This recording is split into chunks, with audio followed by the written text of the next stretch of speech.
A Filipino citizen, a former president, was taken into custody without a valid warrant issued by a Philippine court, without due process, and without any legal basis under our laws. Even by ICC standards, the former president should have been brought before a Philippine judge to determine the validity of his arrest before he was handed over to a foreign court. This is all about politics. Ang tanong ngayon, ano ang gagawin natin para maibalik ang dating Pangulo sa Pilipinas? Tulad ng sinabi ni VP, maobligasyon ang ating pamahalaan mag-cooperate, tumulong sa lahat ng request. Yung request, hindi naman galing sa Interpol Pinapaliwanag nga ng Interpol. Hindi naman amin wanted yan. Ang sinasabi, Philippines is obliged to cooperate when in fact it came from ICC. Paulit-ulit tayo kanina sa ICC, walang jurisdiction dito sa Pilipinas. Ba't natin kinikilala? FPRRD was not wanted by Interpol. It was neither verified or approved. Hanapin mo sa buong database ng Interpol, walang lumalabas. Hanggang ngayon, nakita mo yung letter, ICC ang nakasulat. Walang Interpol kahit sa mismong diffusion. Anong obligasyon ng Pilipinas? Kakagulat lang po dahil kasi eto nga may obligasyon daw pero diffusion lang to at sabi ng Interpol first time daw nga nila na diffusion pa lang lumundag na at inaresto na kagad. We'd like to recognize the Vice President Sara Duterte, please, online. Given the difference in time. Senator Amy. Yes, maraming salamat. At kung pwedeng ipaliwanag lamang ng ating Vice Presidente kung bakit sinasabi ninyo na kidnapping or extraordinary rendition ang sinasabi. At gusto rin natin malaman yung tungkol sa warrant. Kayo na lang ang mag-umpisa. Salamat. Opo, Senator Amy, may I be allowed to read the statement? Yes, please. Please do so. Okay, thank you. Opo. Mga kababayan, on March 11, 2025, former President Rodrigo Roa Duterte was forcibly taken by the Philippine National Police upon his arrival at the Ninoy Aquino International Airport. He was brought to Villamor Air Base, a military air base, detained for nearly 12 hours, and then flown out of the country on a private jet to The Hague, all allegedly because of a warrant issued by the International Criminal Court. This was patently an illegal arrest. This constitutes extraordinary rendition. A Filipino citizen, a former president, was taken into custody without a valid warrant issued by a Philippine court, without due process, and without any legal basis under our laws. The Constitution is clear. Section 2, Article 3 of our Constitution explicitly states, the right of the people to be secure in their persons, houses, papers, and effects against unreasonable searches and seizures of whatever nature or for any purpose shall be inviolable, and no search warrant or warrant of arrest shall issue except upon probable cause to be determined personally by the judge after examination under oath or affirmation of the complainant and the witnesses he may produce, and particularly describing the place to be searched and the persons or things to be seized. This means that for an arrest to be lawful, it must be carried out pursuant to a warrant issued by a Filipino judge of a Philippine court. Nasaan po ang warrant of arrest na inisyu ng hukuman ng Pilipinas? Wala. Without a valid warrant from a Philippine court, this was at best a warrantless arrest. Under the rules of court, warrantless arrests are only permitted in 3 instances: in flagrante delicto, hot pursuit, and escaped prisoner. None of these circumstances applied to the case of the former president. So, what was the legal basis of his arrest? The authorities acted solely on an ICC warrant, a document that has no legal effect in the Philippines unless reviewed and validated by a Philippine court. In fact, even assuming without conceding that the government itself wished to recognize and enforce the ICC's warrant, it still violated the Rome Statute itself. Even by ICC standards, the former president should have been brought before a Philippine judge to determine the validity of his arrest before he was handed over to a foreign court. Under Article 59 of the Rome Statute, a state party which has received a request for arrest and surrender shall immediately take steps to arrest the person in question in accordance with its laws and the provisions of Part 9 and shall bring that person before the competent judicial authority in that state. Yan ang sinasabi ko paulit-ulit nung nasa labas ako ng gate ng Villamor Air Base. And why was this not done? If they claim to abide by international law and standards, then why did they conveniently choose to ignore this provision? The fact remains that we are no longer a state party to the Rome Statute. We are no longer a member of the ICC. In fact, in a letter dated December 15, 2023, the President himself wrote to me, with respect to your concerns, legal or otherwise, on the investigation to be conducted by the International Criminal Court into the previous administration's war on drugs, I remain steadfast in my resolve that the jurisdiction of the ICC over the Republic of the Philippines after the effectivity of its withdrawal therefrom is very much in question. To this end, this government will not assist the ICC in any way, shape, or form. So if the government itself has declared non-cooperation with the ICC, why did the PNP violate this very policy and enforce a foreign warrant?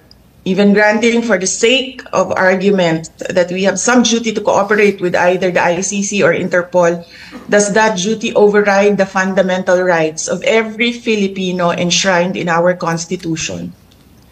What happened on March 11, 2025 is not just about one man. It is about all of us. It is about the country.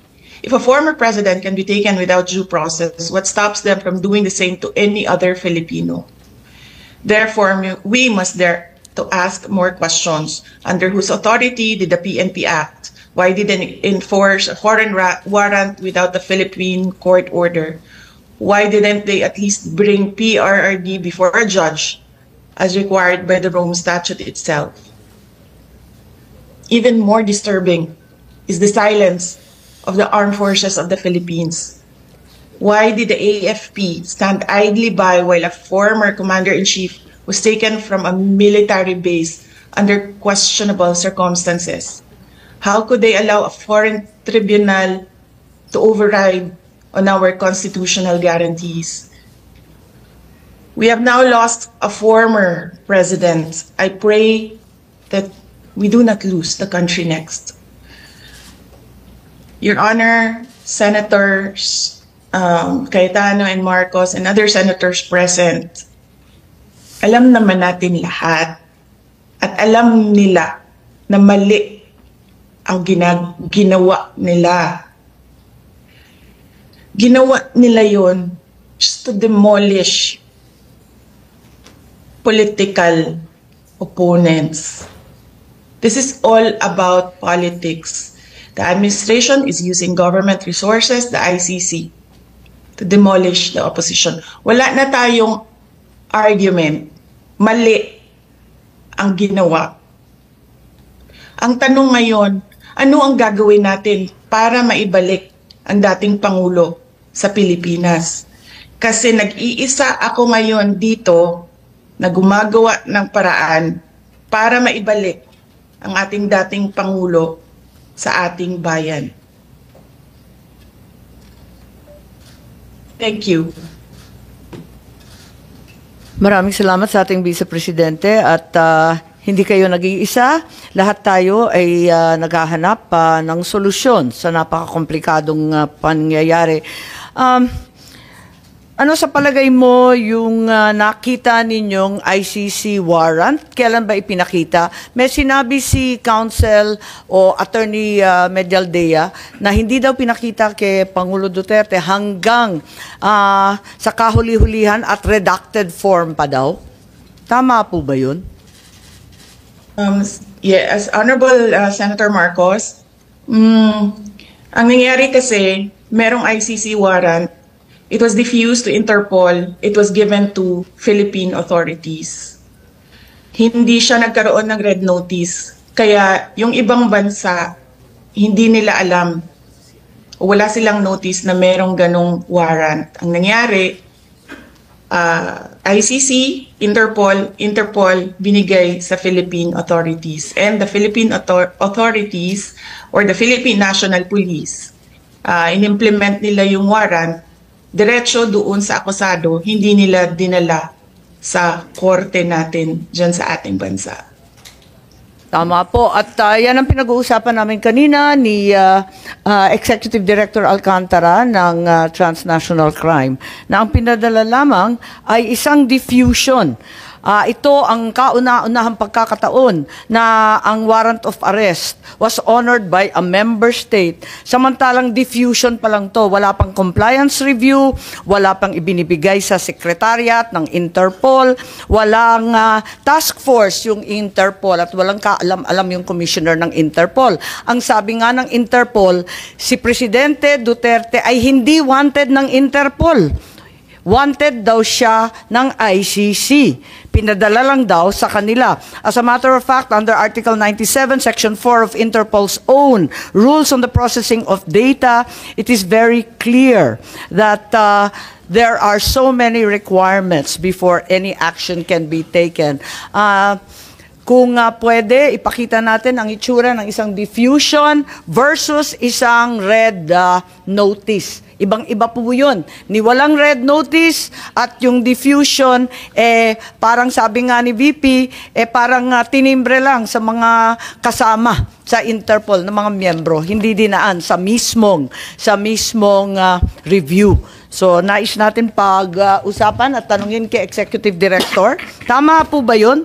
Diffusion is something not yet verified per the articles on processing data. Tama po ba yun? Kasi yan ang rules ng Interpol, hindi po ba? Ang diffusion po ay sa Article 97 ng Rules on Processing of Data is a standardized request Tama.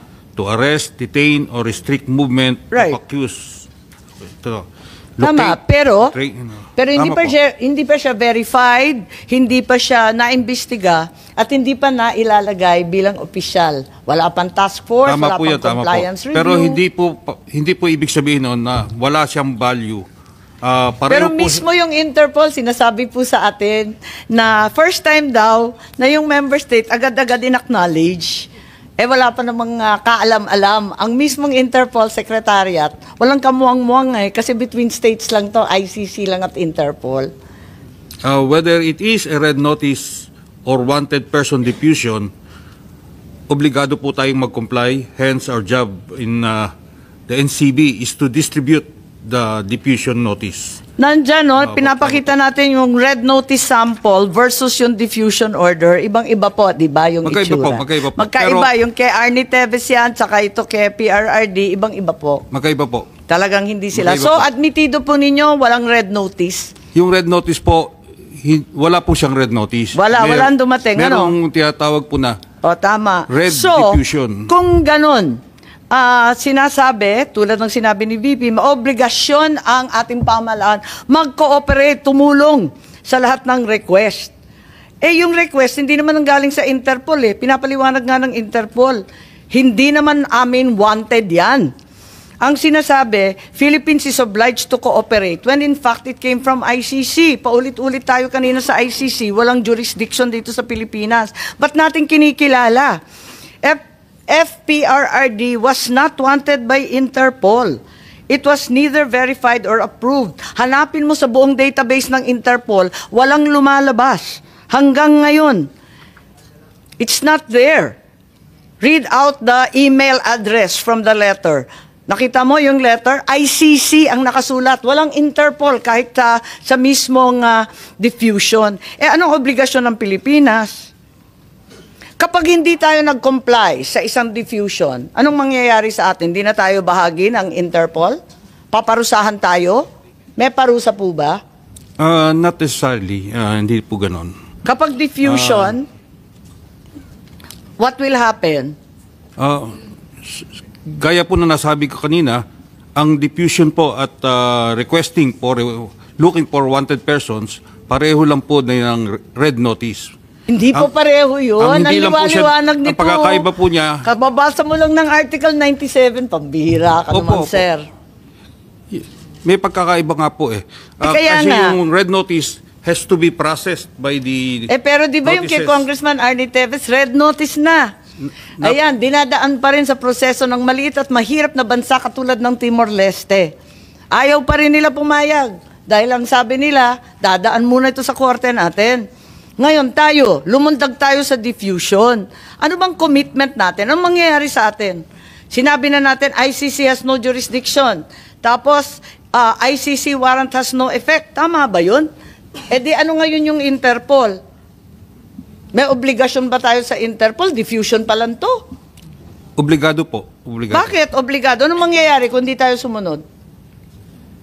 Katulad din po yan ng mga ibang red notices na hindi natin nakukuha, but obligado rin po tayo. Ano nga mangyayari? Anong parusa? Papaluin ba tayo? Tatanggalin ba tayo sa Interpol? Iisnabi na tayo ng buong kapulisan ng buong mundo?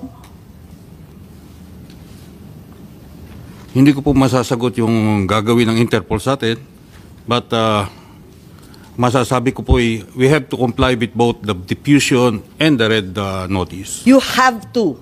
We need to. At we the need risk to. of what sanction? We need to. We need to. Ayan po yung we Okay. exert our maximum effort to comply with those requests. Nakakagulat lang po dahil kasi eto nga may obligasyon daw pero diffusion lang to at sabi ng Interpol first time daw nga nila na diffusion pa lang lumundag na at inaresto na kagad.